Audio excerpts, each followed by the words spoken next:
لە سەرەتای ساڵی 2009 لەلایەن سەنتەری چالاکی گەنجانی ڕانیا کە پرۆژەیەکی منداڵپارێزی کوردستانە لە ڕانیا پەیوەندیەک لەگەڵ چەند هاوڵاتیەکی چالاکوانی خەڵکی شاری دولوسی ئەمریکا دروست کرا.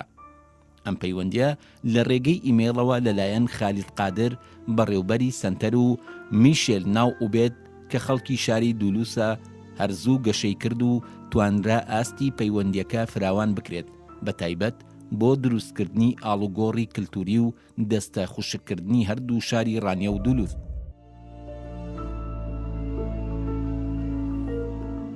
سەردانەکەی وەفدی شاری دولوس ڕنگدانەوەیەکی زۆری لە ناو میدیای ئەمریکا هەبوو بە تایبەت لە ڕۆژنامە و سایتی دولوس نیوز چەند ریپۆرتاژ و چاوپێکەوتن لەسەر سەردانەکە بڵاوکرایەوە.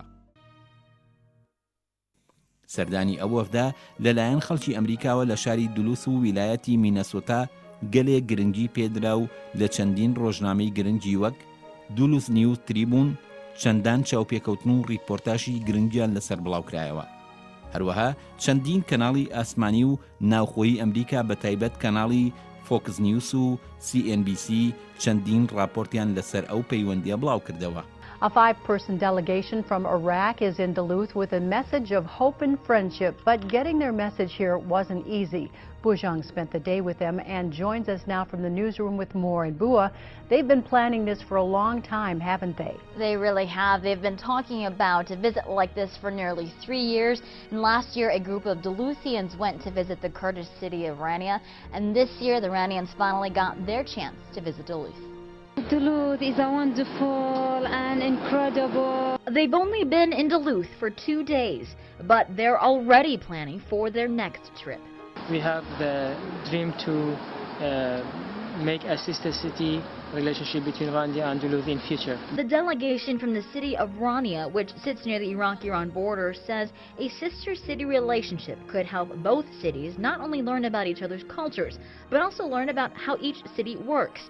ڕۆژی 25 نۆی 2010 کاتژمێرنەوەی سەر لە بەیانی لەلایەن تیمێکی باڵای ئەو شارەوە مەراسیمی بەخێرهاتن لە ماڵی بڕۆکس ئەندرسۆن وەزیری خانەنشینی ئەمریکا و بەیاوەری پرۆفیسۆر تۆم مۆرغان نوێنەری ئەندامی کۆنگرێسی ئەو شارە لە کۆنگرێسی ئەمریکا و تیمێکی ڕاگەیاندن و چەند هاوڵاتیەکی ترەوە ئەنجامدرا. ڕۆژی 27 نۆی 2010 کاتژمێرنەوەی سەر لە بەیانی لەلایەن حاکمی شاری دولوس بەڕێز دۆزنێز پێشوازی کران. دواتر لە کۆبوونەوەیەکی ڕسمیدا حاکمی شارەکە چەند زانیاریەکی لەسەر شاری دولوس خستە ڕوو. پاشان باسی لە گرنگی پەیوەندی هەردوو شاری ڕانیا و دولوس کرد و ئامادەیی هاوکاری و هەماهەنگی بۆ ئەو پەیوەندیە دەربڕی. پاشان دیاری و پەیامی قایمقامی قەزای ڕانیا درایە حاکمی شارەکە و مەدالیای دۆستایەتی کورد و ئەمریکا لە نێوانیان گۆڕدرایەوە.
Your glasses.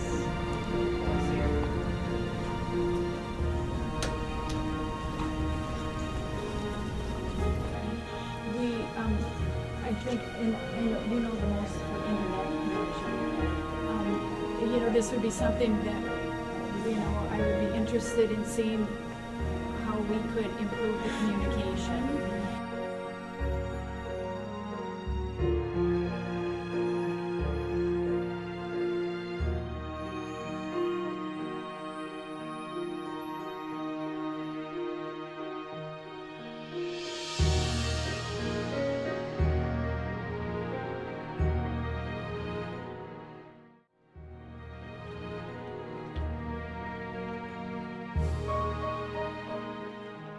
سەرلەبانی ڕۆژی 28 نۆی 2010 کاتژمێر 8:30 وەفدەکە سەردانی زانکۆی UMD کرد لەلایەن سەرۆکایەتی زانکۆ پێشوازی کران.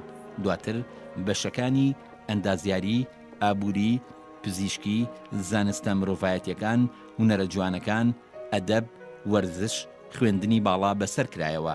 هەروەها سەردانی یانەی کلتورە جیاوازەکان کرا.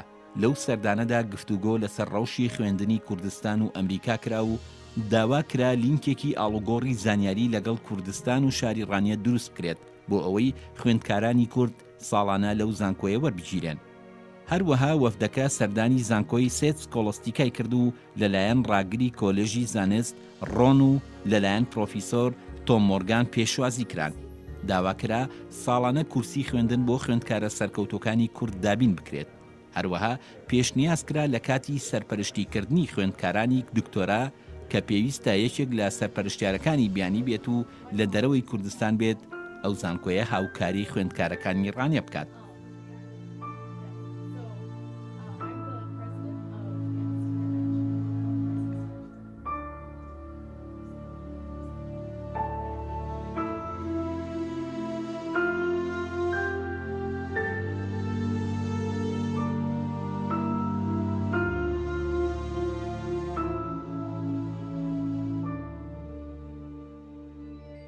کاتژمێر 12 نیوەڕۆ وەفدەکە سەردانی دۆمیستیک ئەبیوس ئینتەرڤێشن پرۆگرامیستی کرد کە کار لەسەر بەرەنگاربوونەوەی توندوتیژی خێزانی دەکات.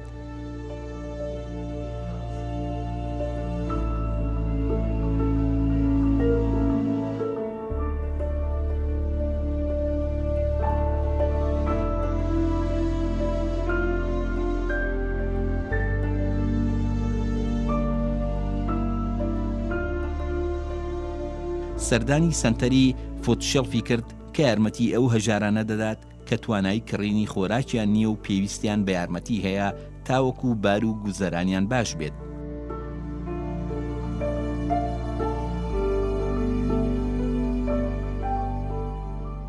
هەر هەمان ڕۆژ سەردانی سنتەری دۆمیانۆ کرا. ئەم سنتەرە پێک هاتووە لە چەندین بەشی هاوکاریکردنی هەژاران لە ڕێگەی کۆکردنەوەی کەلوپەری بەکار هاتوو. مانگانە نزیکەی 7,000 کەس تێیدا سوودمەند دەبێت.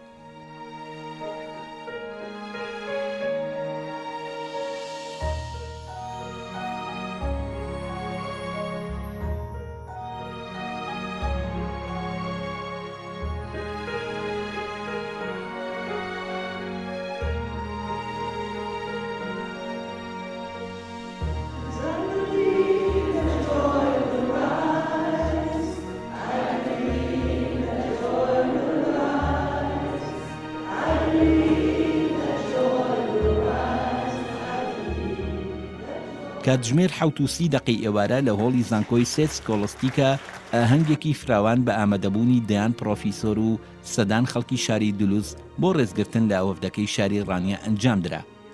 لەو ئاهەنگ و مەراسیمەدا کە ئاڵای کوردستان و وێنەی شاری ڕانیە باگەورەی تێیدا هەڵواسرا بوو، سەرەتا لەلایەن پرۆفیسۆر تۆم مۆرگان وتەی بەخێرهاتن پێشکەش کرا.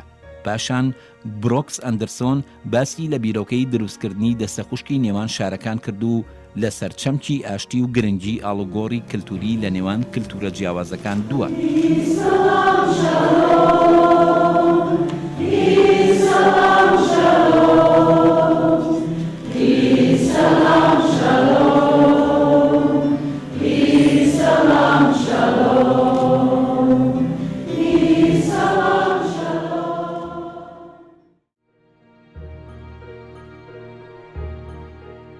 سەرلەبانی ڕۆژی 30 نۆی 2010 کاتژمێر 8:30 سەرلەبانی وەفدەکە سەردانی کۆمەلگای فۆند دوولاکی هندیە سوورەکانی کرد کە بریتیە لە حکوومەتێکی ناوخۆیی هندیە سوورەکان لەو ناوچەیە کە بریتین لە 471 تیرە و 4300 ئەندامیان هەیە.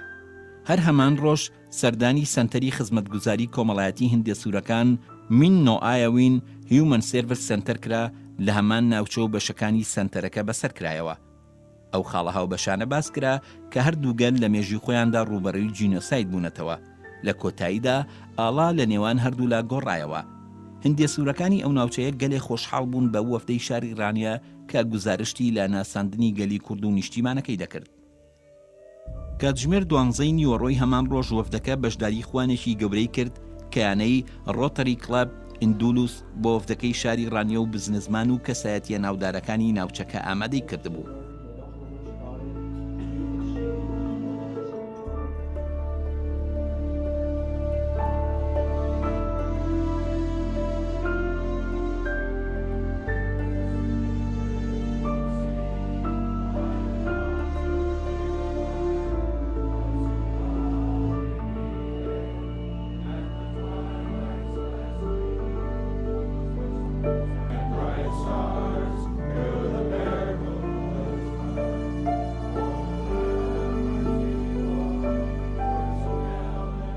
کاتژمێر 2 دوانیۆڕۆ وەفدەکە سەردانی وێلست ناوچەی سوود لێوەرگرتنەوەی خاشاکی کرد لە بەشی ڕۆژئاوای دەریاچەی سوپەریە کە بریتی بوو لە کارگەیەکی گەورە کە بە شێوەیەکی زانستی زبڵ و خاشاکشی دەکاتەوە. وەفدەکە لە کاتژمێر 4 دوای نیوەڕۆ سەردانی یانەی بۆیس ئەنجێلس کڵاپی لە شاری دولوس کرد کە سنتەرێکی گەنجانە و لەلایەن ستافێکی دەکەسیەوە بەڕێوە دەبرێت. لەو سنتەرە تەمەنی 6 ساڵی تاوەکو 18 ساڵی تێدایە. سوودمەندە و پێک دێت لە چەندین بەشی هەمەجۆر کە دوو یاریگای گەورەی یاری هۆکی سەربەفری تێدایە. ڕۆژی 1 2010 کاتژمێر 8:30 سەر لە بەیانی وەفدەکە سەردانی خوێندنگەی سەرەتایی نمونەیی نیتڵتۆن مانگێت سکۆڵی کرد و بەشداری میتینێکی لەگەڵ مناڵانی چوارەمی سەرەتایی خوێندنگەکە کرد. لە کاتژمێر 10 پێشنیوەڕۆی هەمان ڕۆژ وەفدەکە سەردانی سەنتەری دولوس ئینتەرتەیمنت کۆنڤێشن سەنتەری کرد کە کار لەسەر ئاوەدانکردنەوە و جێبەجێکردنی پرۆژەی خزمەتگوزاری دەکات. لە کاتژمێر 12 نیوەڕۆی 1 2010 لە زانکۆی UMD نیوەڕۆخوانێک لەلایەن پرۆفیسۆر ئیمەی کە مامۆستای پەیوەندیە نێودەوڵەتیەکانە لە کۆلیژی یاسا بۆ وەفدەکە ڕێکخرا کە تیایدا چەندین مامۆستا و خوێندکاری زانکۆکە بەشدار بوون. هەر لەو نیوەڕۆخوانەدا دەرگای گفتوگۆ لە نێوان هەردوو لاکرایەوە لەسەر چەندین مەسەلەی گرنگ و توێش لەگەڵ مامۆستا و خوێندکاران کرا. پاشان لەسەر داخوازی خۆیان بابەتێک لەلایەن خالید قادر سەرۆکی تیمەکەی ڕانیە لەسەر ناساندنی مێژووی کورد پێشکەش کرا. پاشان ئاڵای کوردستان بەخشرایە یانەی کلتورە جیاوازەکانی هەمان زانکۆ کە ئاڵای گشت وڵاتانی لێبوو. یانەکە بە خۆشحاڵیەوە ئاڵای کوردستانی لە تەک ئاڵاکانی تری جیهان بەرز کردەوە. ئێوارەی هەمان ڕۆژ لە هۆڵی کەنیسەی ئاشتی شاری پیسچێرت دولوس بە ئامادەبوونی ڕێژەیەکی زۆری کەسایەتی و خەڵکی ناوچەکە و حاکمی شاری دولوس دۆنێس ئێوارەخوانێکی ماڵئاوایی بۆ ئۆفدەکەی شاری ڕانیە سازدرا کە تیایدا سەرەتا حاکمی شارەکە لە وتەیەکدا سوپاسی زۆری وەفدەکەی شاری ڕانیەی کرد کە سەردانی شارەکانی کردووە. هەروەها سوپاسی قایمقامی قەزای ڕانیەی کرد کە دیارێکی بە نرخی لە ڕێگای وەفدەکەەوە پێشکەش کردووە. هەروەک چۆن تیشکی خستە سەر ڕۆڵی گرنگی ئاڵوگۆڕی کللتوری لە نێوان هەردوو شار و پەرەپێدانی ئەو پەیوەندیە لە پێناو ئاشتی و ئاشنابوون بە کللتورە جیاوازەکان. پاشان ئامادەی خۆی دەربڕی بۆ پشتیوانیکردنی ئەو پەیوەندیە. دواتر لەلایەن خالید قادر وتەیەک پێشکەشی ئامادەبوون کرا کە سەرەتا تیشکی خستە سەر پەرۆشی شارەکان بۆ هاوڕێیەتی شاری دولوس. هەروەها داوای کرد ئەوان یەکەم وەفد و دواوەفتی خەڵکی شارەکان نەبن، بەڵکو داوای کرد ئەو جۆرە سەردانانە بەردەوام بێت و سنووری پەیوەندیەکان فراوان بکرێت.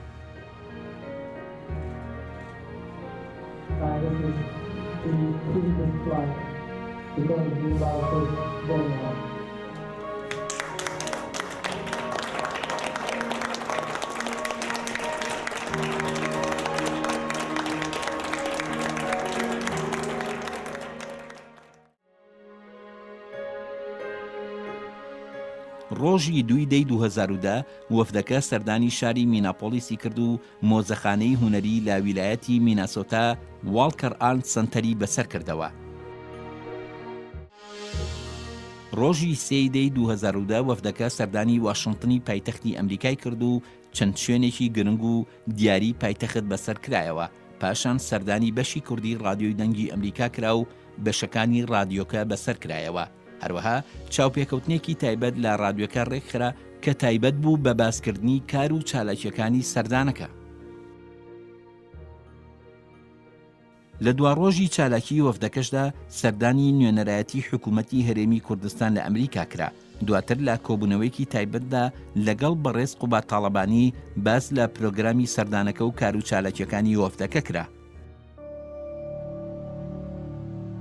پاش تەوابوونی سەردانەکە وەفدەکە ڕۆژی 9 دەی 2010 لە ڕێگەی نیویۆرکەوە گەڕایەوە کوردستان و ڕۆژی 11 دەی 2010 دوای گەیشتنەوەی بە شاری ڕانیا لەلایەن قایمقامی قەزای ڕانیە و بەشێکی زۆری خەڵکی شارەکەوە بە مەراسیمێک پێشوازی کرانەوە. لەو چالەکیەدا پەیمانی حاکمی دولوس درایە قایمقامی قەزای ڕانیە و سوپاسیان کرا کە هاوکار و پشتیوانی سەردانەکەی کردوون.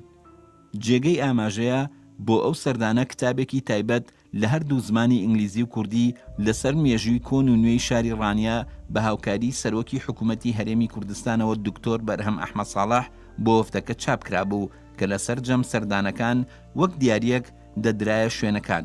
هەروەها ئاڵای کوردستان و لۆگۆی سەنتەری ڕایەڵ و چەند شتێکی فۆلکلۆری بەشێکی تری دیاریەکانی وەفدی ڕانیە بوون.